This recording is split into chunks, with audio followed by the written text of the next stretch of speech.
All right, guys, it's a brand new edition of the RSL Show.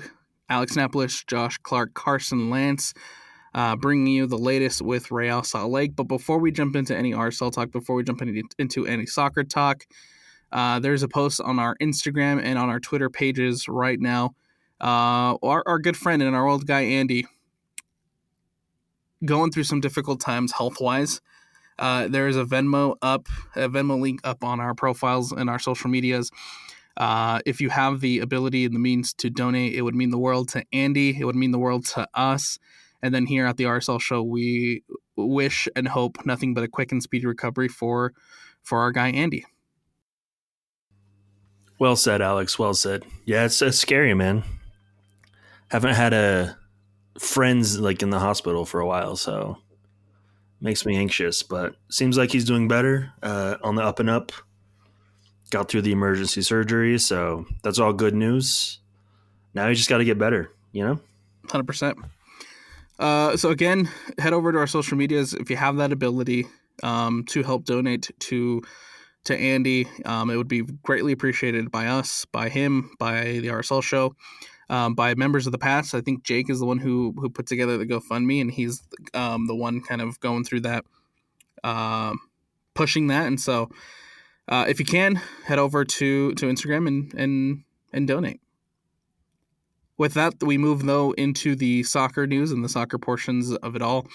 Real Salt Lake with a 2-2 draw against Club America.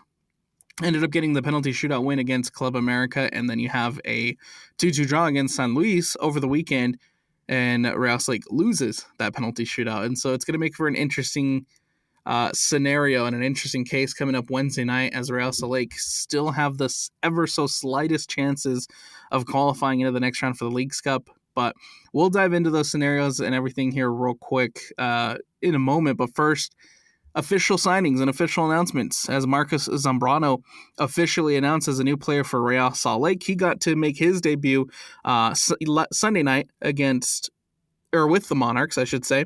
And then Ruan Cruz, who was officially announced Friday, hoping for his debut on Wednesday when the team takes on Querétaro. But the two signings are over the line. They're official. They're ready to go.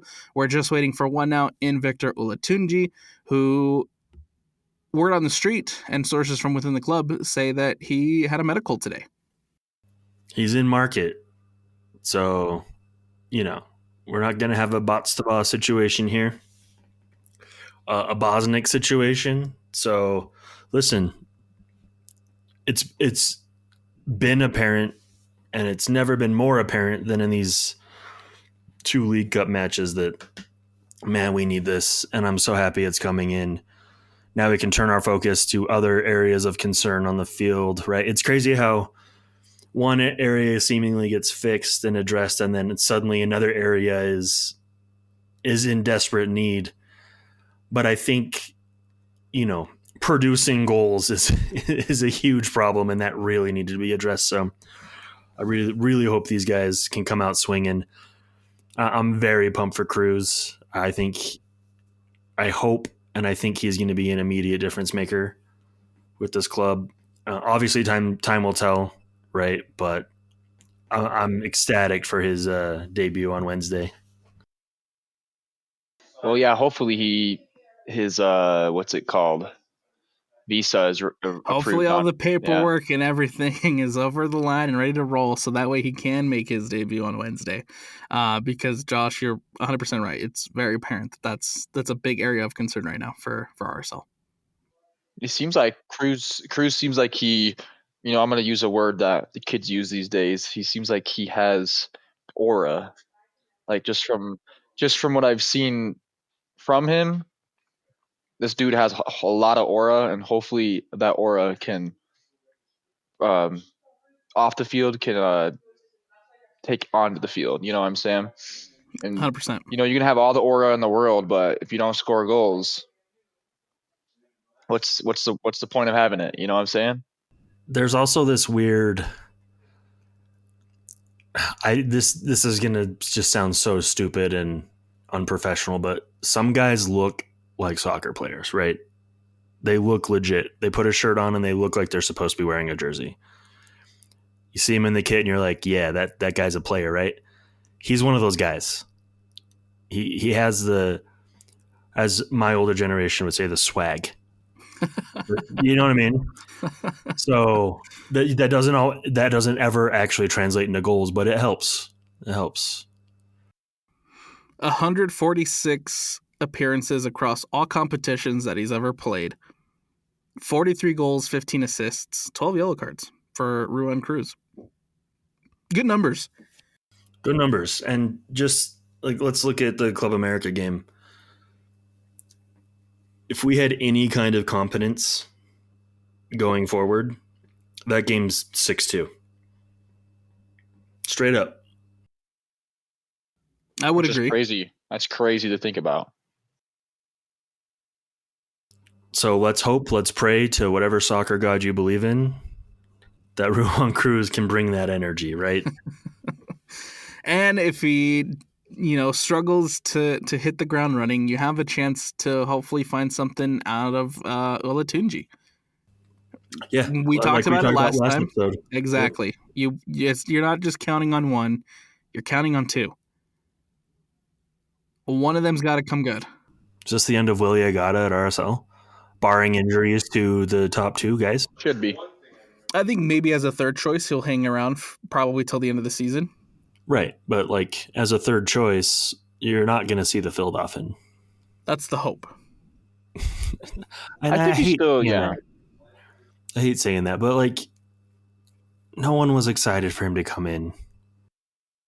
No, and it very much is and still feels like a dead Lende move that needed to be made because you were kind of out of luck losing Bosnick the way that you did. Mm-hmm. And you never want a player to come in and fail, but when you have Kansas City fans going good luck and you already weren't literally looking forward to it's hard. It's really hard. It is.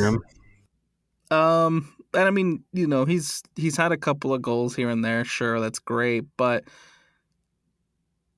it's hard to sit here and try to be how do I word this?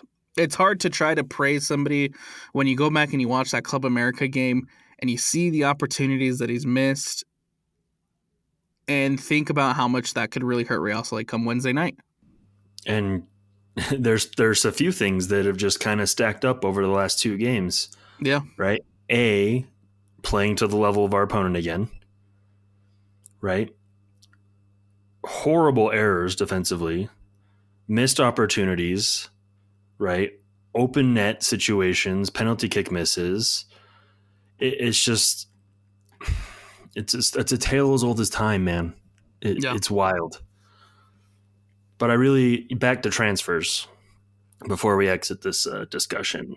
I'm really hoping they're turning their attention to a right back, as we talked about last week, because that's a situation at the moment. It's a big area. Look, I think Caliscan is great, and like we mentioned last time, he's absolutely earned his spot and earned his minutes. But in this last game where you have Caliscan where he has to sit out because he's hurt, there's not a lot of depth there. And Bodie showed why he's not been getting minutes. And I think out of all, we learned a lot about this team. I feel like against both Club America and San Luis. And one of the things that's really stood out to me, and one of the things that we really learned this last game was, of course, the fact that Bodie Hidalgo right now is not up to speed. Not at all. I mean, you can pretty well pin that first goal on Bodie Hidalgo. I would agree. Right? Again, it's a team sport, but you're marking the striker, and then the striker is suddenly wide open in the box because I know Justin Glad was tracking back and pointing and whatnot, but you have to make sure that guy gets marked. Mm-hmm. You can't leave the other team's 9 wide open on the 6-yard box, right? It was ridiculous how much space they had. Yeah, I agree. Hidalgo definitely hasn't been getting playing time this year because you can just kind of tell it's just not translating onto the pitch, and that's why Caliscan is starting over him right now. And like for maybe like the first 20 minutes into that Santa Luis game, he looked confident and energized for a little bit, but then right when we got that goal scored on us, you can kind of tell that it got to his head, and his play kind of just kept going. It just went downhill from after that goal. And it wouldn't be the first time this season that that's happened. Nope. It's unfortunate. There was still I can't remember exactly what game it was, but it was earlier. It was earlier in the season. An obvious error from Bodie that led directly to a goal, and we're kind of seeing it again. It's not what we need right now. I feel like I don't believe it's over for Bodie Hidalgo, but I feel like a loan or something like that could really do him some good. Yeah.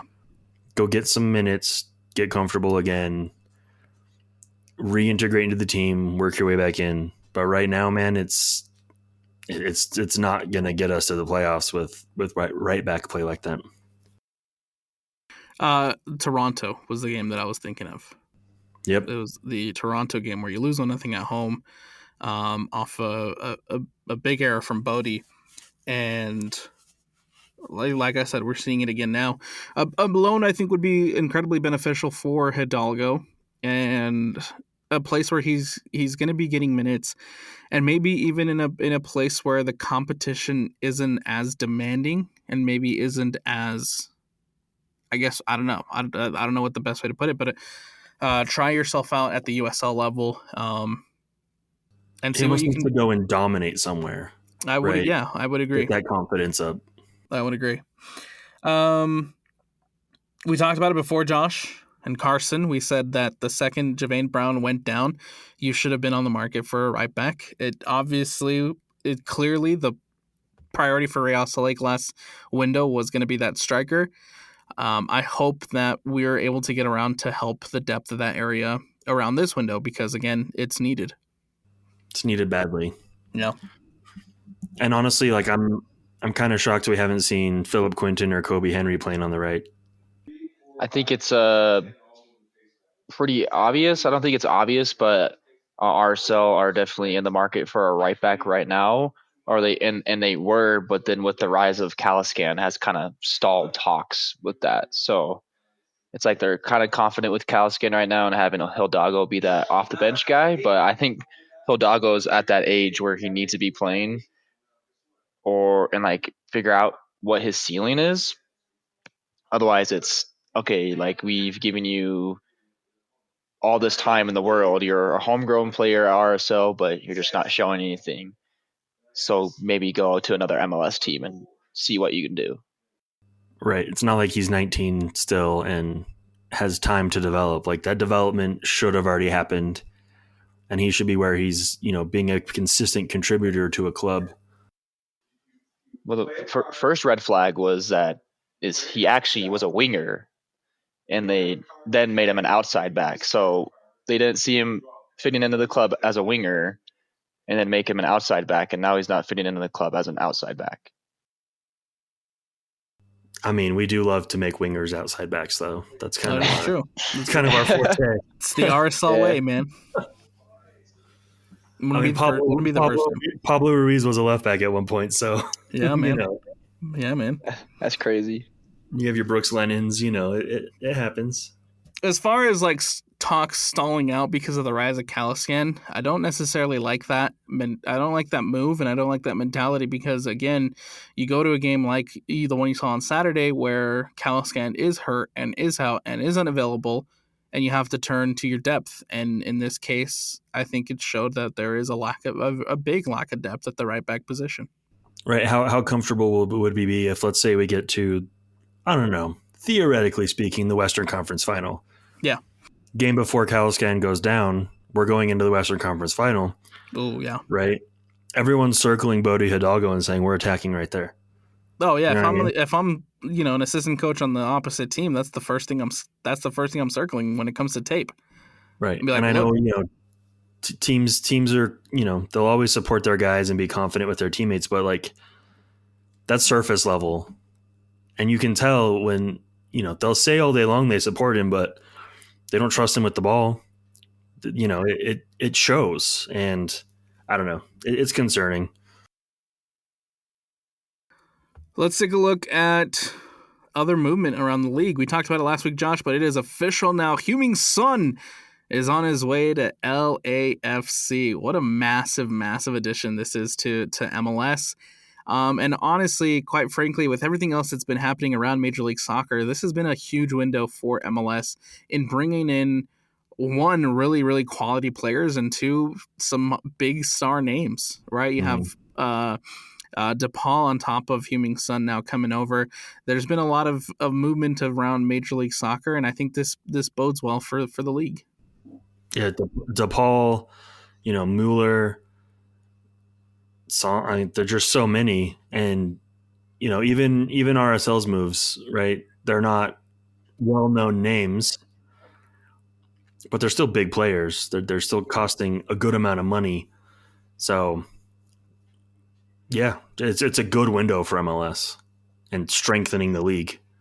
Huge window, and you're going to see more. You're going to continue to see more because the window's still open till the end of the month. Teams are going to want to fill in spots. Teams are going to want to bring in over players to come in and fill in and help teams like LAFC down the stretch as they try to make their push for a deep playoff run. You also have moves happening within the league. Tom Bogert today with a massive, massive Bogert bomb in Mihalovic. Bro. Leaving the Colorado Rapids, he will be dealt to Toronto FC for $8 million under the new cash trade rule that was introduced this past offseason in Major League Soccer, plus a potential $1 million in add-on, plus a sell-on percentage. Completely out of left field for me. Completely. The biggest thing for me, though, is it's hilarious that Colorado just lost their best player. Yes. It's insane how much money they got for him. Because now I'm just so curious what we're going to get for Luna. It better be more. But it feels like there was some real drama between Chris Armas and Mihalovic, before this happened. So, what's going on in Colorado? That's what I want to know. Personal stuff, we support him, to you just blockbuster traded him literally overnight, right? Insane. And what Josh is referring to is comments that were made by Chris Armas in the postgame press conference following Colorado Rapids' Leagues Cup game. Chris Armas excluded Mihalovic from the 18 or 20, whatever we're calling it these days, in Leagues Cup play, only to turn around in the postgame press conference and say, look, he's just dealing with some personal stuff. We support him, yada, yada, yada. After that 2-1 loss to Tijuana. And then literally the next morning, not even 24 hours later, we get the Bogert bomb saying, hey, look, actually Mihalovic is on the move to Toronto, which massive move by Toronto. Toronto right now, after losing Insigne, after losing Bernadeschi, they need stars, they need names, they need players, they need game changers, and I think you get one in Mihalovic, but man, what the heck's going on in Colorado? It's a big loss for them. You just dealt your best player in the middle of what's been a disappointing season, right? There was higher expectations on Colorado heading into the year after the season they had last year, but it's been disappointing this year for Colorado. Yeah, this definitely is not helping their playoff chances at the end of the year. Absolutely. You know what I mean? It feels like a very RSL move. That's funny. I think one, obviously Mihalovic likes Canada because now he, 2021 to 2022, he played at Montreal before going to the Netherlands and then coming back to Colorado, and now he's going back to Canada to play for Toronto. So that's my first thing. Is in second, it seems like a slap in the face to the fans to hear your head coach say, we're supporting him, like, don't worry, like, it's personal reasons, but we're supporting him. And then the next morning he's sold. So I'm kind of right there. That kind of makes me assume, is there communication with the FO and the head coach right now? Because that doesn't seem like there is. And so that's a huge red flag. Well, even if it is, like, even if there was already negotiations being made prior to the game, and the FO asked Chris Armas to leave Mihalovic out, it's a really, really bad look when you come out in the press conference and say, look, he's dealing with some personal issues and that's why he sat out, right? And then literally deal him the next morning. Whether or not that's true, whether or not Mihalovic was dealing with something personal, whether or not, or whether, whether that was kind of the lie that was told, it makes it even worse for me that's what the reasoning was to leaving Mihalovic out and then literally the next morning going and selling him. I would have a complete lack of trust for Kirk Schmidt and company and Pablo if that were to happen here. I think I agree. Yeah, it'd be ridiculous. George Mihalovic on his way to Toronto. That was the big Bogart bomb from this morning. Portland on the move for one of their next designated players, potentially bringing over a Norwegian from Olympiacos in Christopher Velde, a winger desperately needed as Rodriguez is out, and possibly Santiago Moreno on the move on his way out. So there's going to be still moves to be made around Major League Soccer, some stuff to keep an eye on as both Portland begin to bring in a DP, and Colorado now have a DP spot open with Mihalovic moving on. So Real Salt Lake, Club America. First of all, massive win in the penalty shootout. I know it's the penalty shootout, and I know that it's disappointing that you probably should have walked away with all 3 points in that one, but I don't think it's an understatement to say to talk about what a massive, massive win that is for Real Salt Lake to take down in penalties the biggest team in North America. Yeah, and honestly, this one's like, it's hard to digest this one because we gave that game away. Right? We could have absolutely dominated that game. There was no need to use up all of our penalty kick magic.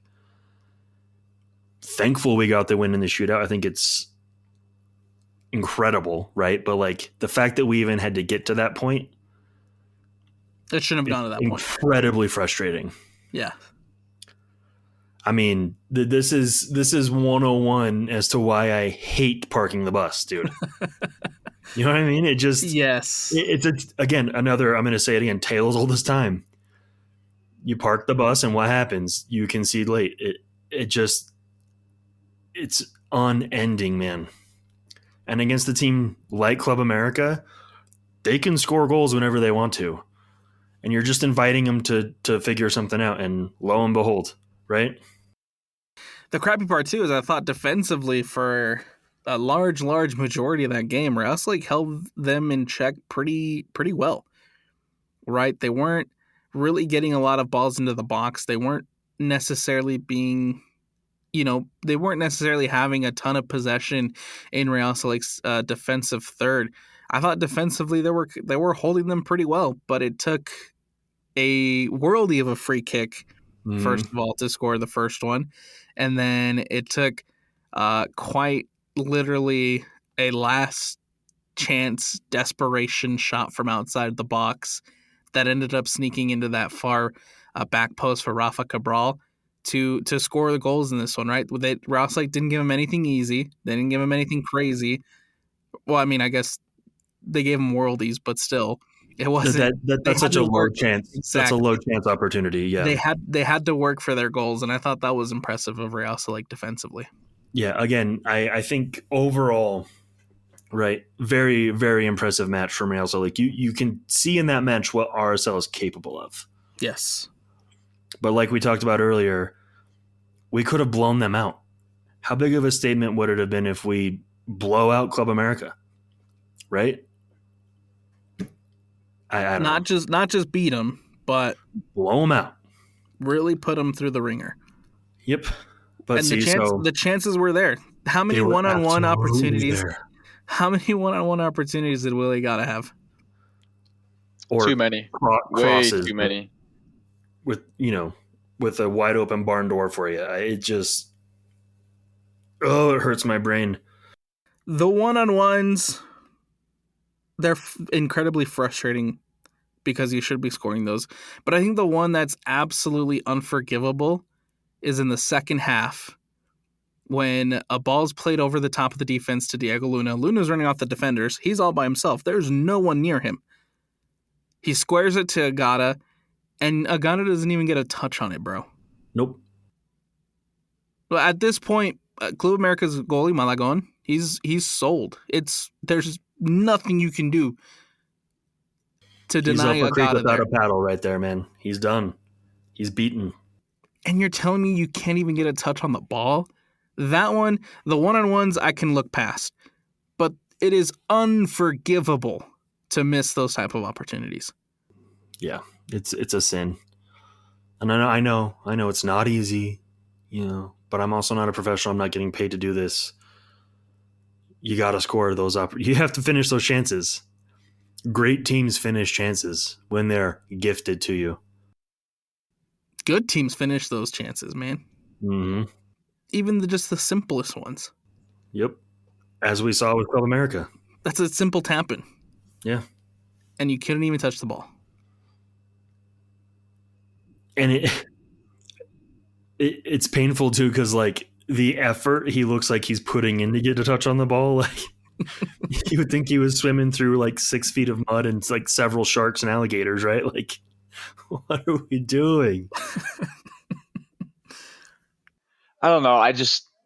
You say that one's unforgivable, but I still think about the 1v1s he missed and how Luna saved his butt on the second 1v1 he missed.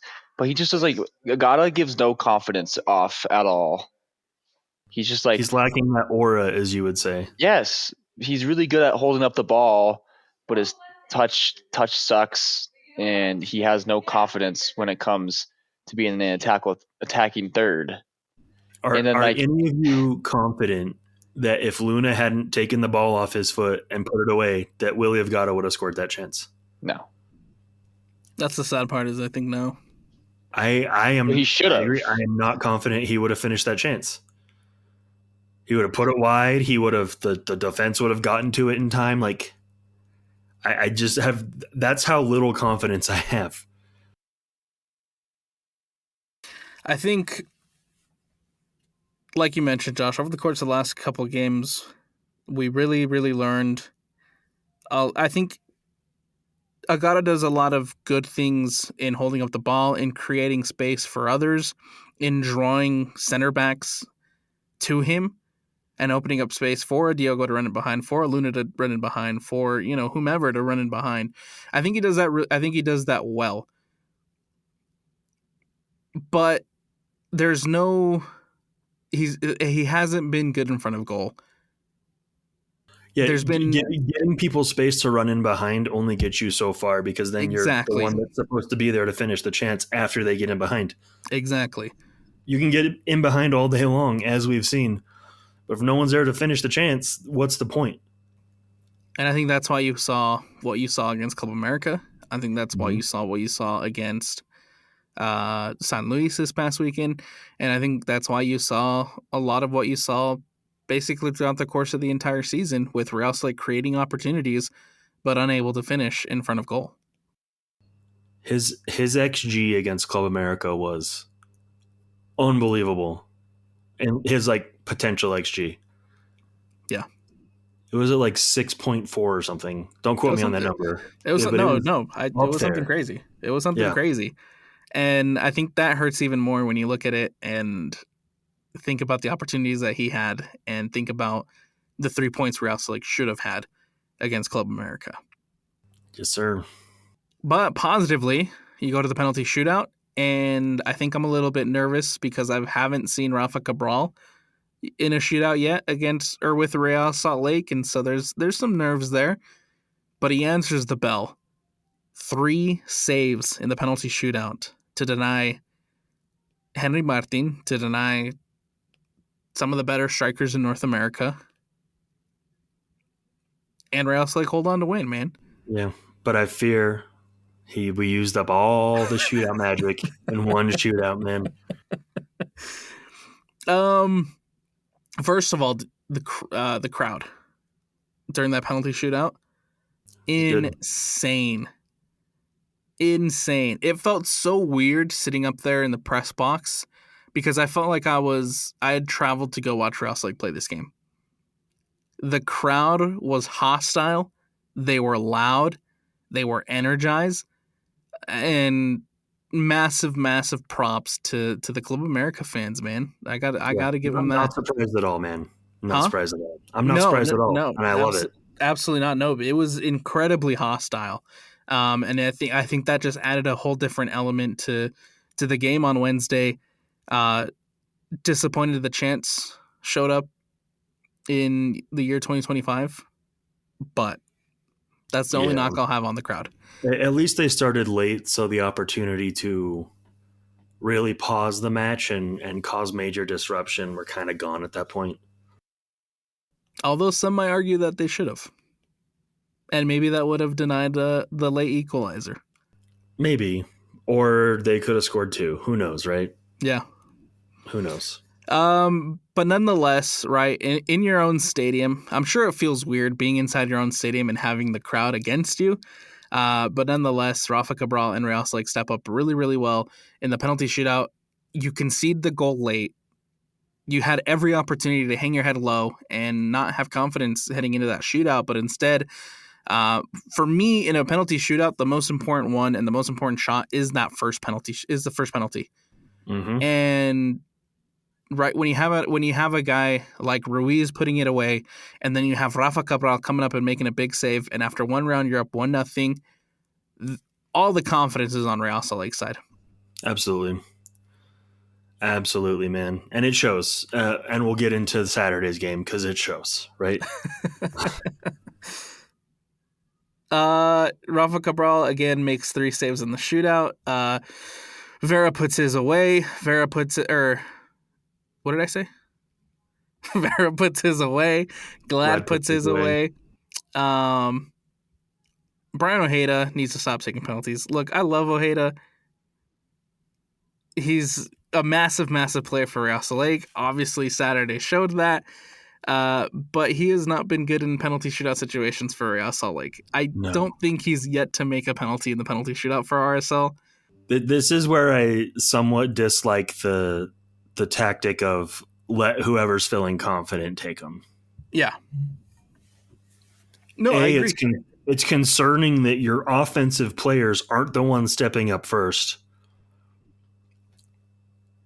But I mean, do I have faith in many of them to convert a penalty? No, but like you would think they'd be the first up. Two shootouts in a row, we see our center back stepping up first, which is insane. But yeah, Brian Ojeda, you're grounded from penalties for a while. He just doesn't look confident. Incredible. You're a great player. He doesn't look confident at all. Like you can kind of tell when a player steps up for a penalty and if they're confident or not. And Brian Ojeda just tries to passes penalties in and just picks a corner and passes in. I just feel like from what I've seen is that tactic doesn't work very often, especially if you're not confident with where you're pitting the ball. Like you can kind of see that with like Justin Glad. Justin Glad usually just tries to passes in, but he's at least trying to pick out the side netting. Brian Vera is just picking out a side. He's not trying to pit it side netting where it's unsavable. Brian Vera is just trying to murder the goalkeeper. Yes, Brian Vera is just trying to murder somebody. Yeah. In fact, Pablo had a funny comment about that in the post-game press conference on Wednesday.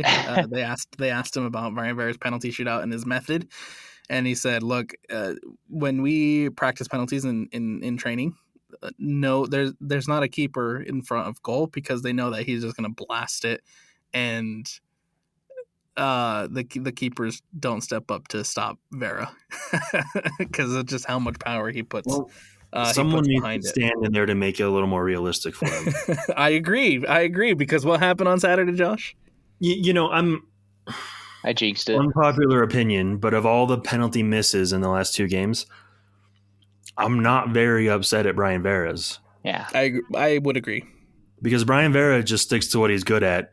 His conversion rate is very good for how he, gets after it. You're going to miss one sometimes, right? I would rather have a player miss doing what he normally does, murdering the ball. It's not like he skied it, right? Hit the post. He was on frame. I'm over it. But when you have guys, Diego Luna, Justin Glad, Brian Ojeda, stepping up and kind of just tapping it towards the goal and hoping the goalie goes the other way, that's irritating, right? I'd rather see a hole get ripped in the net because someone really went for it than, a simple conversion. So, Brian Vera, you're not in the doghouse. Continue to take penalties, please. Any other last thoughts on Club America? I know I probably wanted to spend more time on this game and really break it down because it was such an important game for Real Salt Lake on Wednesday. But I think Saturdays is probably at this point more important due to the fact that you're on the brink of elimination heading into Wednesday now because of it. And so any last thoughts on Club America before we move on? Just for me, impressive win. It gave me a lot of confidence in the team, that we can step up and play the big dogs. Unfortunately, it gave me the inverse and made me realize that we still play to the level of our opponents, and that does not give me confidence. So there's a lot of duality with that one for me. Yeah. But I'm very stoked we beat the best team in North America, essentially. So I'm very happy about that. Yeah. Carson? I think my one thing I want to pinpoint out is I think we're overplaying Xavier Gozo right now. I think he's a young player, and I think it's nice to see him start a lot, but I think it's to the point where he's starting too much, and we need to kind of like go back and take it slow with him. I think it's good to have him come off the bench and maybe use him for like the last 25 minutes of a game, kind of like a Anderson Julio type player, but starting him every game now and letting him play 90 minutes it's not ridiculous, but it's concerning, especially since of a young age. And I want to go back to that Club America game. He did not have a good game versus Club America, and he almost had a goal to cover up for a stinker versus Club America. And I honestly am very surprised that he stayed in that whole game. He got 90 minutes from a stinker, and I'm not trying to be like mean or anything. He's been really good this season. He's still young. He's developing. But also, one more thing I want to pinpoint from that game is Pablo Mastroeni's. One thing I've noticed ever since he's become the head coach is he does not his subbing is terrible. He does not know how to manage his subs at all whatsoever. This has been a complaint from us since day one. Like his substitution patterns are insane. How many times have we seen Pablo park the bus, Josh? Too many. How many times has it been effective? Too little. There you go. But Carson's right, and Carson, to your point, right? I feel like Pablo just gets in this routine where he has his guys that are putting in the effort, but not really putting in a performance, but he's rewarding the effort. That only gets you so far, right? Like if a guy is having a bad game, to your point, you need to pull him off. Let him have rest. Let someone else give it a go. Talk about it. And then if they deserve another opportunity, let them get the run in. But if they're still not, it's the Diogo conversation, last year and a half. Yes. You have to, rest guys. Gozo's probably exhausted. I know he's young, but my God, he's put in some minutes. That's the thing is like the last couple of games or the last couple of weeks, there's been minimal rotations despite the Leagues Cup, despite having multiple games in a week for the better part of the last month, Josh? Right. There was rotations. I mean, you did see Dominic this past game. You did see some changes, but it would have been nice to see Gozo have a little bit of rest. Right. Exactly to Carson's point, like start him 2 games, bring him off the bench the 3rd game. Yeah. What's the foul in that? What's the harm? He deserves that rotation, I feel like. And I feel like Club America was a game where he should have been rotated. Maybe like throw in a Johnny Russell or something. And that's another thing, though, is we're going back to the substitution conversation. First sub is a 57th minute. Caliscan comes off because he gets an injury. That one makes sense. 63rd minute, we get a Mecca goes off for Ojeda. Okay, like that makes sense. But then we wait till the 90th minute to take off 2 wingers and pit on 2 attackers. I mean, we put on Vera. Yeah, we put Vera on, and then we put Piol on. Piol didn't make any sense. We should have put maybe Kobe Henry on, maybe another center back to defend, and then have one guy up top. Or another, maybe a defender, attacker, because as soon as the stoppage time is over, if they do equalize, you're going to a penalty shootout. Yep. You're really rolling the dice there. But you're right, Carson. The timing of his substitutions almost never have an impact because they're too late. He lets the team get very leggy and lose momentum before they make any changes. Yeah. And just Katranis didn't touch the field at all versus Club America, by the way. I wonder if that had anything to do with his vague Instagram post. Just want to put that out there if no one saw that post that Josh just mentioned. It makes you wonder, huh? Yeah. But to be fair, moving into the San Luis game, what you doing on goal number 2 there, Katranis? We'll get there. I'm just preemptively. I'm just asking questions. We'll get there, man. Just asking questions. A dream start for Real Salt Lake, though. 9 minutes. Great start. 9 minutes in, you have Gozo in behind the defense, has a chance at goal. Keeper comes up with a nice save, goes out for the corner. Corner taken quickly by Pablo Ruiz. All alone inside the box is Ojeda, who just volleys it over the San Luis goalkeeper, and just like that, it's 1-0 Real Salt Lake, and quite literally the best way you can start this game for RSL. Yeah, and at this point, I'm like, sweet, we're gonna lock this one up. This can be a good game. We're riding high off Club America. This is gonna work out. The commentators are going, "Oh, this is a heavily rotated RSL side." I'm like, bruh. One guy was that one. Dominic is the only regular non-starter that was playing. Yeah. Right? Yeah, they rotated the back line to their starters, my guy. Yeah. Honestly, and actually, he kept calling it, and I don't know if this is factually true. He kept saying, here in the Southern Rockies. I don't know why that bothered me so much, but he would not stop saying that. I have lived here my entire life, and I've never once heard it say that. Yeah. Who's saying that? Whatever the dude, I can't remember who it was. The British guy, or? No, he's some American dude. Was it Roger Dino? I don't know. I can't remember. I don't think so, but I hated it, and it was bothering me. Whew. Yeah, I've never heard anybody call it the Southern Rockies until Saturday. I'm kind of offended a little bit.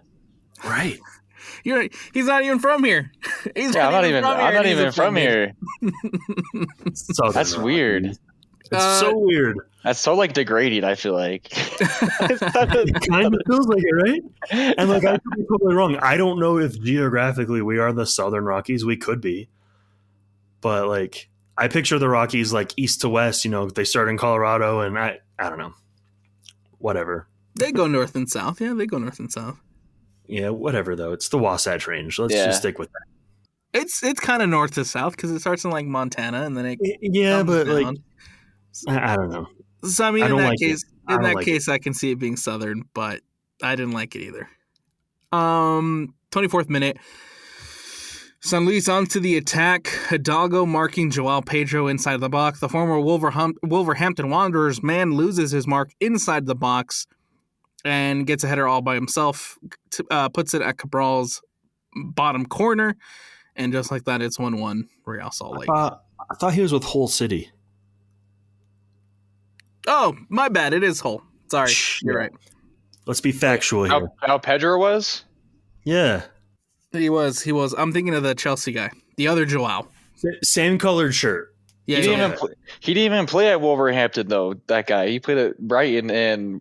then I don't know how I got that mixed up. I really don't know how I got that mixed up. He played at Brighton and Watford. You're right. I swear he played for Hull City. He did. So the Joao Pedro for Chelsea. Okay. Chelsea played for Brighton. Yeah. And then this Joao Pedro played for Hull. Yes, you guys are right. I don't To know be why fair, I though, thought I don't know why I thought Wolves. there is a lot of João There's a Pedros few. out there. There's a lot of them. So There's a few. Yep. Yeah, but neither of these ones played for Wolves. I don't know where Wolves came from. ah, Anyway, what ex-Wolves player I would love to see at RSL? which one? Adama Traore. I knew you were gonna say that. I knew you were gonna. He's That's had a little bit crazy. of a resurgence, right? I thought He's he a played beast, dude. I thought he played a pretty good season with Fulham this past year. He's the perfect RSL guy. Yeah, I would agree. Size, I would pace, agree. hustle. I Could be would our agree. counter to Joseph Paintsill, dude. Yeah. Yeah. You know what? I would like that. Just saying. No. Anyway. Joao him a Pedro right makes back. it 1-1. And no, he's not playing right back. Carson. Joao Pedro makes it 1-1, and then a pretty uninspiring remainder of the first half for RSL. I think you can extend that through the rest of the game, Alex. San Luis actually, in my opinion, really controlled this game. Which is crazy because up until San Luis's second goal, so right before San Luis took the 2-1 lead, I want to say it was like in the 80th minute, they put up a graphic up on the Apple TV broadcast, and the graphic showed that in the second half, Real Salt controlled 75% of the possession. 75. Yeah. Right, but where was the possession? Exactly. You know what I mean? You can have possession all day long when it's between your center backs. There was nothing going forward, and that's my point about they controlled the game. They were more than happy to sit back with 5 defenders and let RSL try to figure something out. Yeah. They knew we didn't have the creativity to break them down. Right? And they had the most quality chances compared to RSL throughout the rest of the game. Like quality chances. The one big chance that you get and the big break that you get comes in the 64th minute, where Johnny Russell, who just subbed in, is inside the box. He's brought down. A penalty is called, and it's a lifeline. It's your opportunity to take that 2-1 lead. And what happens, Josh? Oh, miss. Starboy misses. Diego Leave Luna him steps up. on the moon after this one, man. Goodness. And when it matters the most. Diego Luna steps up, has a chance to put Real Salt up 2-1. Instead, the San Luis keeper comes up with a magnificent save and denies Diego Luna from the spot. Keeps this one at 1-1. Literally moments later, in the 80th minute, San Luis, off a very good transition play, goal kick taken quickly. Your defense is scrambling to get back.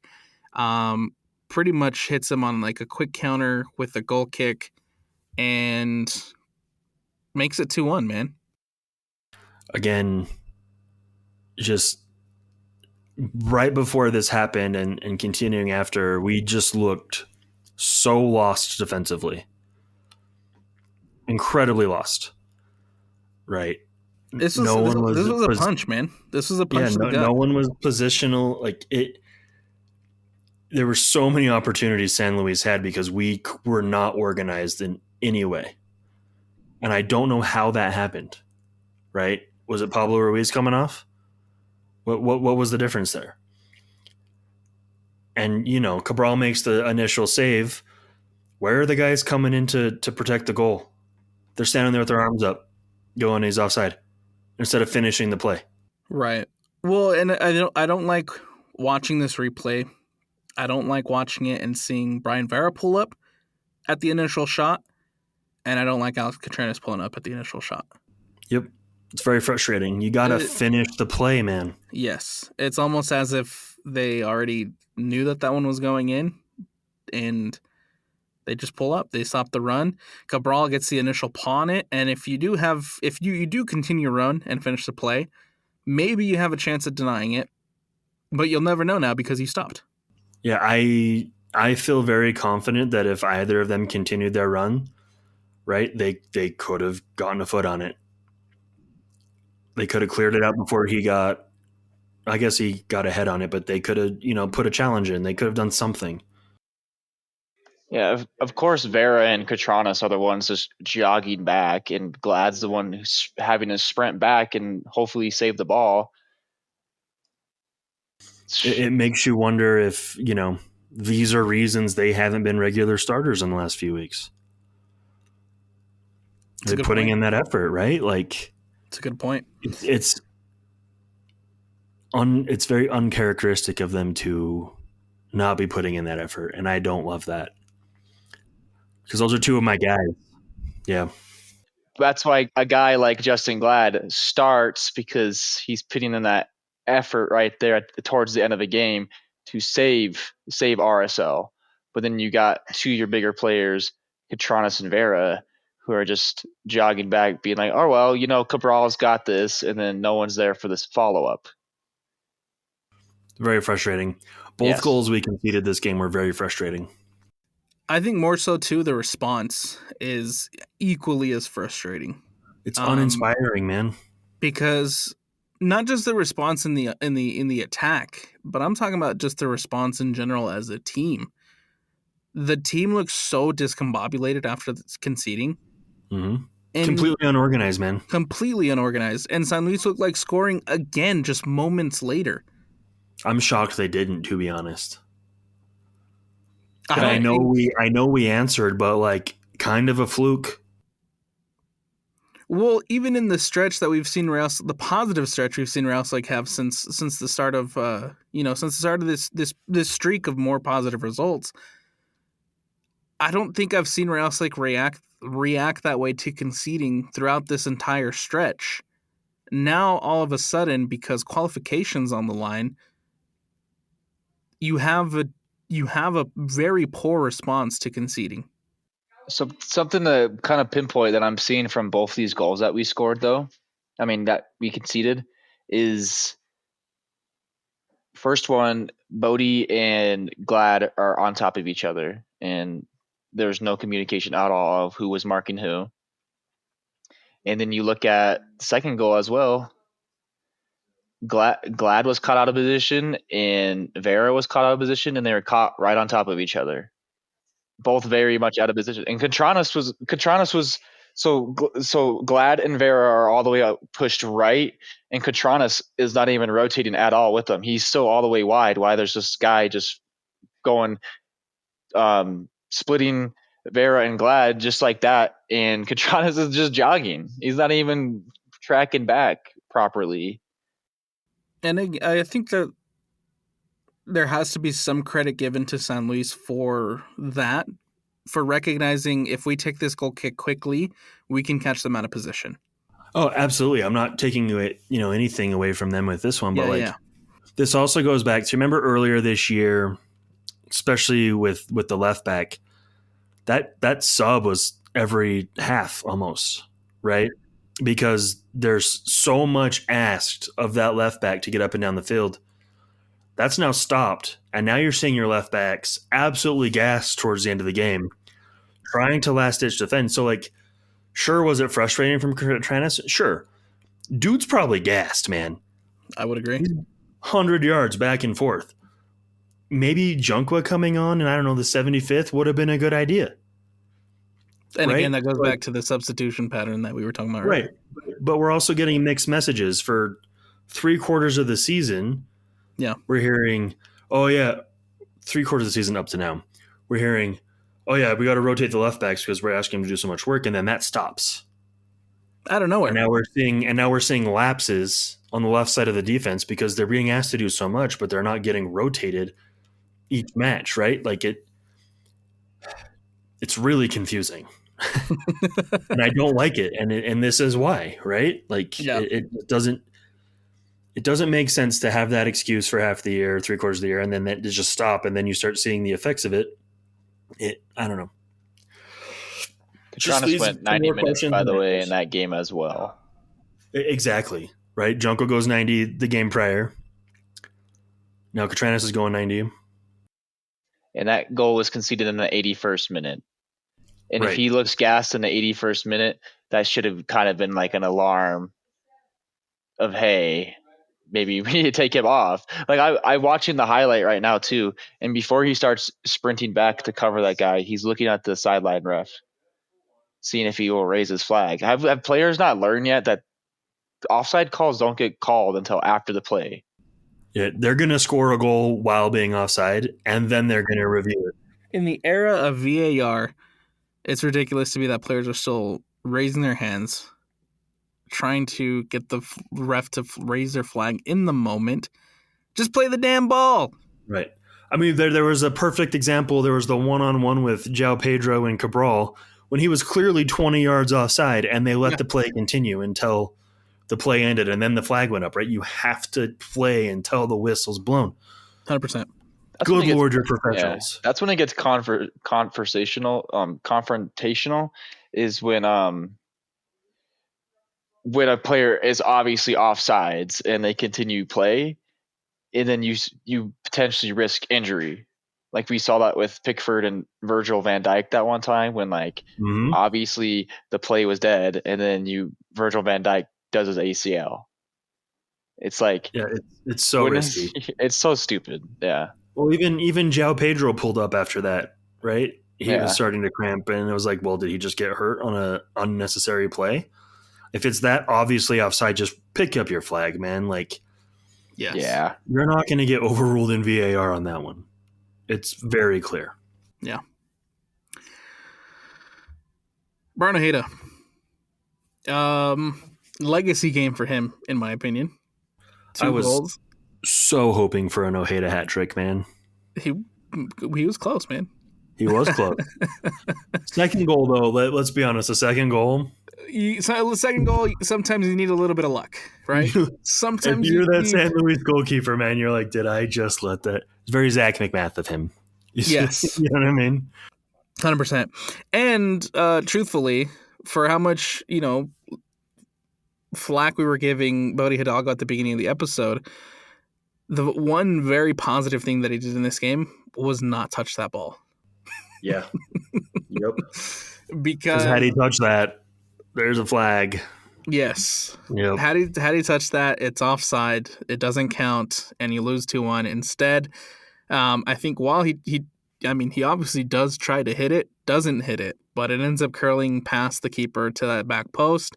Ojeda gets his second of the night, and it's 2-2, man. I love nothing more, right? Defenders and like central midfielders scoring goals. The guys that aren't supposed to score goals. It's a beautiful thing when they do. It just brings me joy. This one particularly because it is a beautiful. It's a cross, so it's gonna curl towards that back post, and just the way that it curls and floats in, I think it's a really nice goal. It couldn't happen to a better dude. Brian Ojeda will forever be one of my favorite RSL players. I absolutely adore that guy. 100% agree, man. I was pissed off that we went down 2-1, and I was just like, are we serious? And so I didn't expect us to come back into it at all. Honestly, same. Like after the second goal, I just couldn't help but kind of chuckle, like, here we go again. Good Lord. Yeah. What are we doing? But we almost got a game winner from a very unlikely source, which very well could have been the goal of the tournament. Right at the death. Peel's bicycle kick. Oh, I forgot. That was not far off, my guys. That was not far off. No, it really wasn't. It wouldn't be the first time we saw Adi Piol try the bicycle kick either. And I love the attempt. Listen, I do too. I really want him to work out, right? I know we've talked about it before. I really want him to get a loan, get some minutes. And I want him to become something because I really like him. This would have gone a long way. You know what I mean? Yes. I love his I guess his will to try stuff like that. Yes. It's got to be hard for a player that isn't in his best form and not performing very well to think, oh, I'm going to try a bike right here. You know what I mean? Yeah. And like I said, it's not the first time he's tried it. I thought both times if he would have scored, they would have been absolutely spectacular. But unfortunate that We haven't seen it yet. Yeah. Would have been an absolute goal of the tournament, though. But then the final whistle blows, and let's get into this shootout. Something I said earlier, the most important penalty. Every coach and every team and everybody has a different philosophy when it comes to approaching a penalty shootout, right? You have some coaches who believe that the fifth kick is the most important kick, and that's when you'll have your Mr. 100%, your Mr. Accurate step up to take the fifth and what should be the final game-winning penalty for you. I disagree. I think the first one and the most important one is the first one. Got to set the tone, man. You got to start it off on the right foot. If you have a Mr. Accurate and a Mr. 100%, right, someone who's going to for sure be the guy to get you the penalty, he should be going first. Mm-hmm. We see that in San Luis. San Luis, right, lets Joao Pedro step up. Cabral almost gets it. He's very close. Gets a palm on it. Very but close. It goes in. San Luis, advantage San Luis, 1-0. Step up Brian Vera. Yeah, so full transparency here. Before Luna took his penalty, I said, this is a miss, right? And then I looked over, at the people I was watching with, and I said, we're missing our first two. Josh's fault. Actually, no, you know what? I mean, it's telegraphed, both your man. guys' fault. It's telegraphed. You can see it in the body language of the team. It just you just know sometimes, man. Right? Luna did not look confident in his. Brian Vera looked confident, but didn't look his normal confident. And then had a hunch that, probably another center back or defender was coming up number 2, and they also weren't going to look confident because they were rattled. And what happens? Again, I'm not mad at Brian Vera, though. Just making sure that's clear. You know who did look confident, though? Johnny Russell, bro. Sanchez. Oh, he also the goalkeeper. Their goalkeeper outside of our second goal had a very good game. He was fantastic, and you save a penalty earlier. You're gonna feel pretty good heading into a shootout, right? Mm-hmm. You denied Luna in the 68th minute. You're gonna feel pretty damn confident heading into the shootout, and then on top of that, the first guy to step up in the shootout for Real Salt Lake skies it, sends it over the bar. He hit the bar. You're feeling. Did it bounce off the bar? Yes. Okay, yes. There we go. This is why I'm not very mad at him. Regardless, he missed. So if you're Sanchez, you're feeling like $1 million right now. Right, but this and what this does he do? also... And what does he do the next PK? Saves it. Saves it from Glad. Right. Two poor kicks lead to those saves, though. But this is where that Luna kick is doubly important, right? If he converts, we most likely win this game in regulation. Yes. But since it wasn't a great penalty, so he allowed, right? In a lot of instances, how you take the penalty, you're allowing that goalkeeper to make the save. If you hit that with pace and pick a corner, the goalkeeper very rarely will save it because it's just the pace, right? It's going to get through. So not only did you miss, I'm going to call it a miss because it was a poorly taken penalty. You cost the points in regulation and you gave that goalkeeper confidence going into the shutout. That's a double whammy on one penalty, man. Couldn't agree more. So the cards were stacked against RSL going into this. Couldn't agree more. And again, it's interesting seeing the mental change and the mental shift from one shootout to the next. Because 2 entirely different teams, bro. 2 entirely different mindsets, 2 entirely different levels of confidence for Real Salt Lake heading into both of these shootouts. Even Cabral didn't look as confident. I would agree. I would 100% agree. You start the shootout against Club America, right? You have a guy step up in Pablo Ruiz. He makes it 1-0. Rafa Cabral saves. After one round, you're up 1-0, and all the confidence and all the the mental game is on your side. San Luis, Joao Pedro goes first. He scores his first. They've already had a save going into it. And on top of that, Sanchez already has a save under his belt against a penalty. The mental game and the confidence, it's all on San Luis's side. And you see that when they go up 2-0. You see that when Justin Glad has his penalty saved. And now you're down 3-0 in a shootout. And there's probably nothing you can do at that point. Yeah, odds at that point, so low. I mean, how many times have we seen it against Houston or in the playoffs? Like, we're historically, outside of 2009, we're terrible in shootouts, historically. Yes.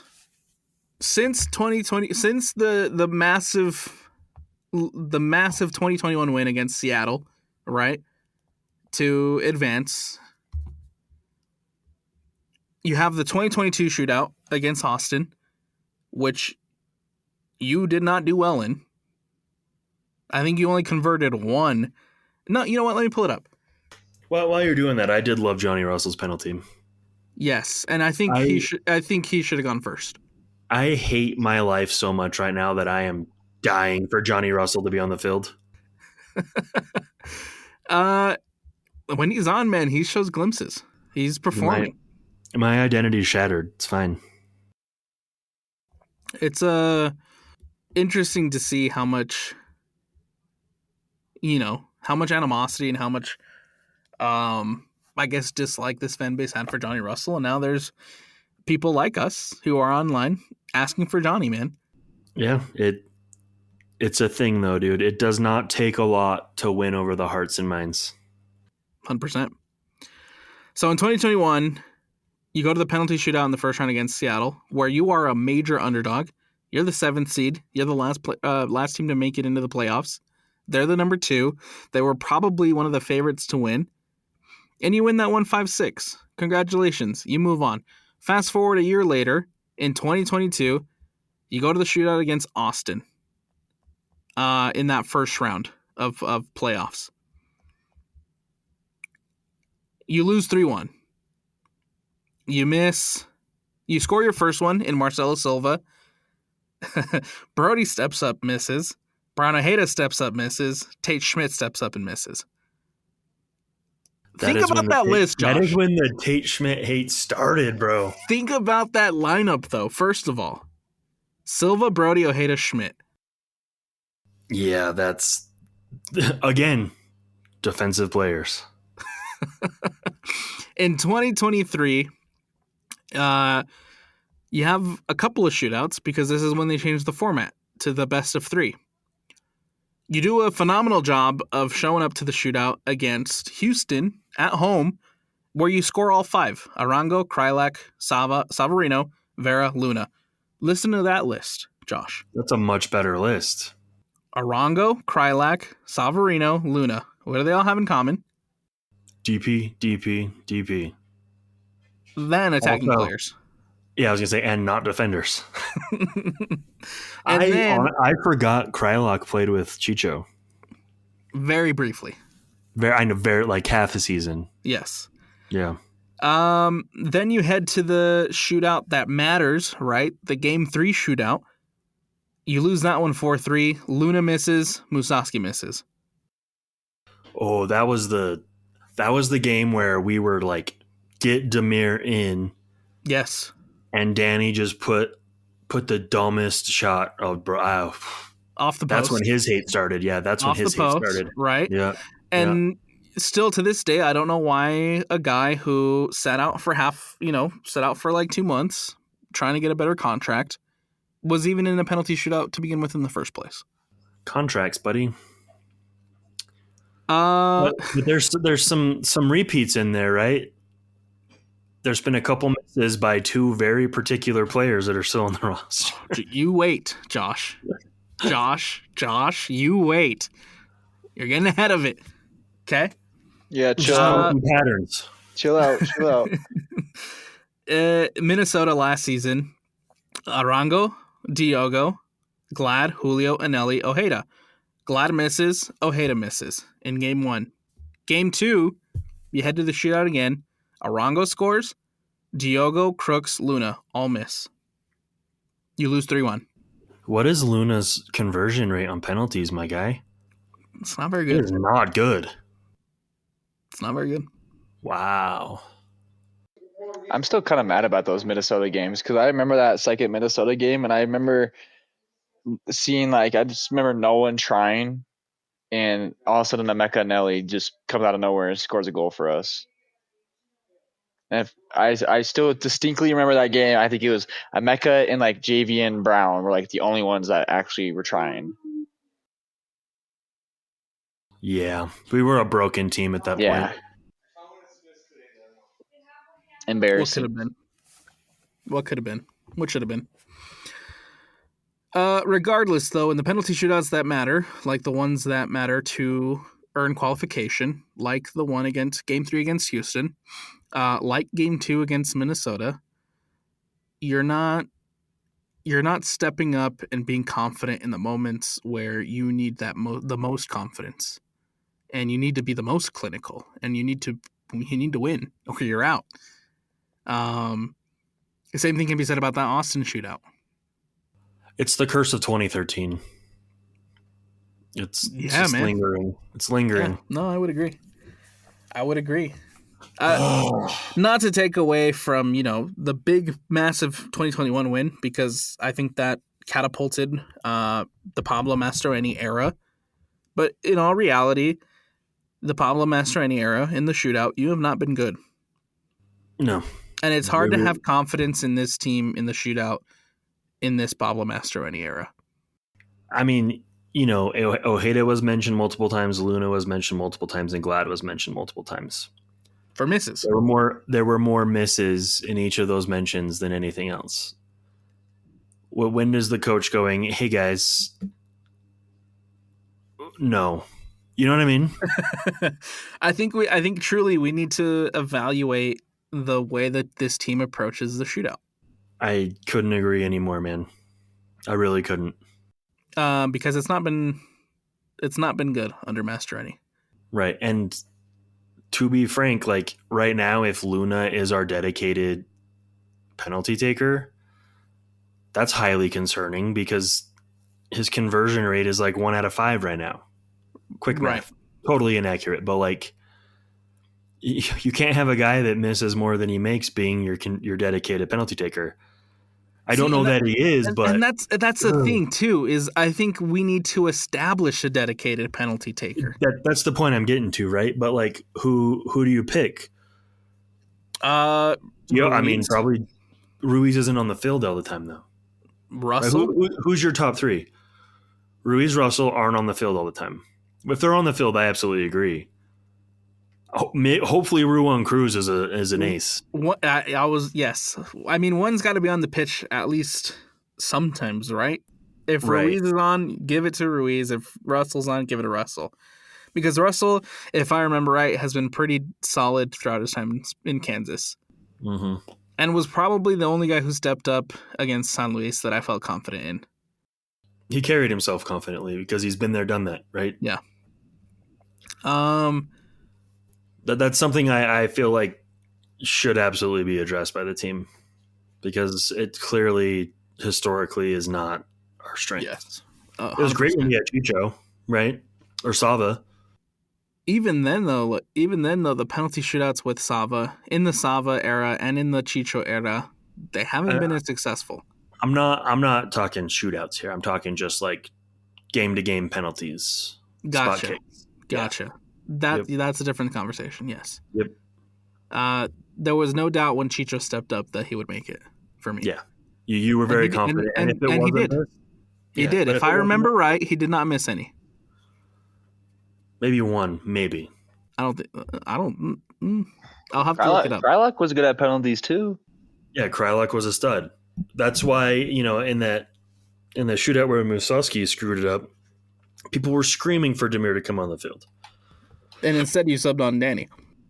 It was, oh man, that was... Who didn't even want to be there? That's one of my least favorite players of all time.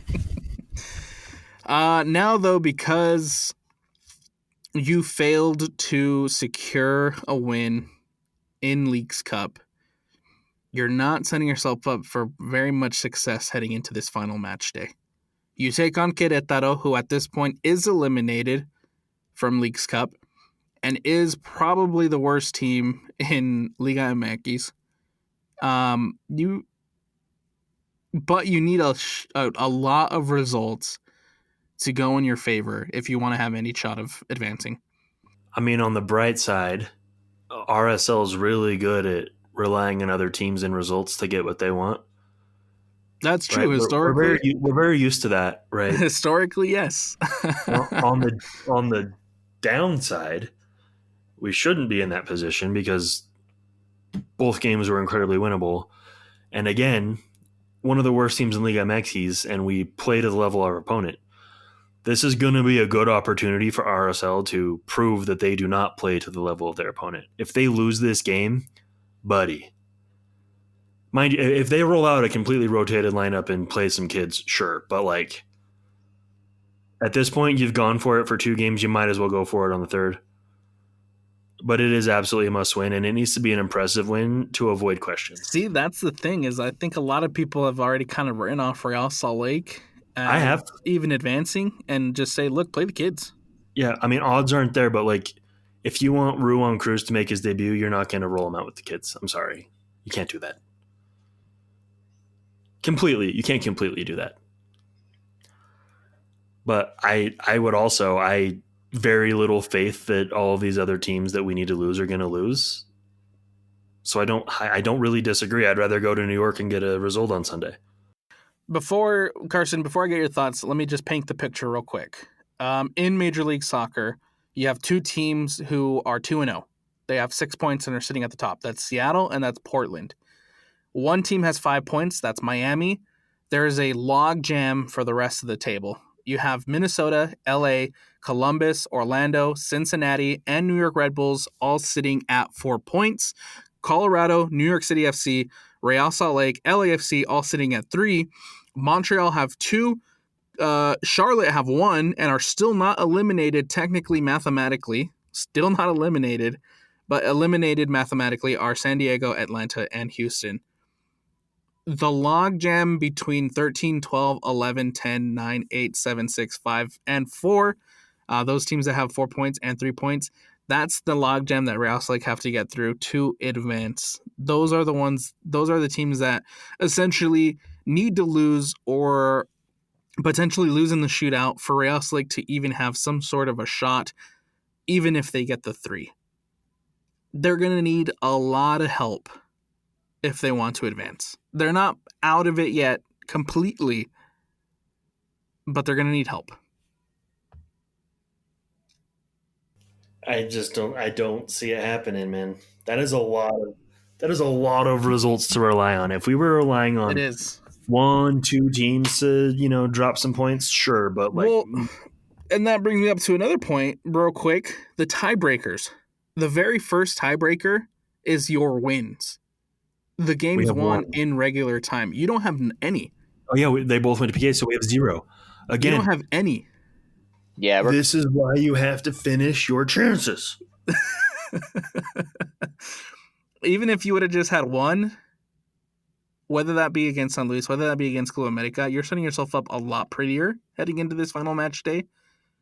But the fact that you have none, and that is the first tiebreaker, that's the reason why you're in 12th. Is because everybody else who has 3 points right now at least has 1. That's Colorado. That's New York City FC. Yeah, I feel like the odds are better for the Jazz to get the number 1 draft pick, man. Like, it's a long shot, dude. Yeah. I mean, obviously, there's stat-wise, mathematically, there is a chance for us to still continue on, but I would prefer us to rotate and play some younger guys on Wednesday. I would like to see like maybe Omar Marquez or Hezar Khani get a start. I think maybe honestly Hezar Khani, I think has done enough with the Monarchs to the point where he could probably get a start and maybe get a half in, and then maybe get Omar Marquez as well. I think he could literally start anywhere on the wing in the midfield too. So I would love to see one of those guys, and maybe see like Owen Anderson, man. Yeah, I'd love to see Simone Anderson. Okay, we could get into Owen Anderson another time. He just hasn't impressed at all for the Monarchs this season, so he's gotta figure it out there first. But just like those two guys would be awesome. Even like a Moisa would be cool, but I just like might be a little too early for Moisa. I think he probably would be a guy that we would see next year. But Omar Marquez and Hezar Connie would be two guys I would like to see get some time. You could probably throw Gio Villa in there as well. He's a small guy, but he's a right back. He's a Yeah. homegrown. But I would like to see like maybe like a Peel and Cruz if we've been playing like how we've been playing Peel and Cruz, and then I think Luna has to make up for what he did last game. So start Luna and then maybe start like Mark Schuch or Hazard Connie on the right wing, and then do whatever the heck you want in that midfield because like we can't even like rotate the center backs really either because we don't have any young guys at center back. So I honestly would like to see like Junqua or Inglad, same thing. I don't know. I think Kobe Henry, man, come on. Yeah, Kobe Henry. yeah, Kobe Henry would Would be be cool to nice. see. I don't know. I'd like to I want to see. see at least like one or two young guys get a start on Wednesday, other than Xavier Gozo. Here's the thing. That's about my limit too. One or two would be great. Oh, I was about to say, here's my thing heading into this Querétaro game. You either commit for the 3 or you commit for a complete rotation. So you either bring in a strong team that's going to get you 3 points and have maybe 1 or 2, 3 guys rotated, or you go full in on the rotation. Kirk Vliet in goal. Figure out something for right back. Have Henry and Quinton starting at center back. Figure out something for your left back. Just go completely in on the rotation. Because there's a game on Sunday, there's a game on Saturday, and these guys need to rest up. Because Gozo looked gas. Luna looked gas. Who else? I really think Cabral needs a rest at some point. Yeah, man, get Cabral out of there. Ruiz and Elio Hayda need a rest. That's one of the biggest things that I'm looking at too right now is that midfield.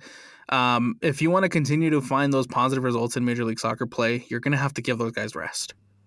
Yeah, it's got to come sometime. It's got to come somewhere. And if it's like I said, you either commit to the full 3 and maybe give yourself the chance and opportunity to advance if the rest of the results go your way, or you just go full rotated and say this is a game for the kids. The part that worries me about a full rotation, though, like you said, figure something out on the left, figure something out on the right. I don't want the young kids getting some first real action, right? In either positions they're not familiar with, or you don't want to set them up to get embarrassed, right? You want to build their confidence, not throw them out there and say, good luck.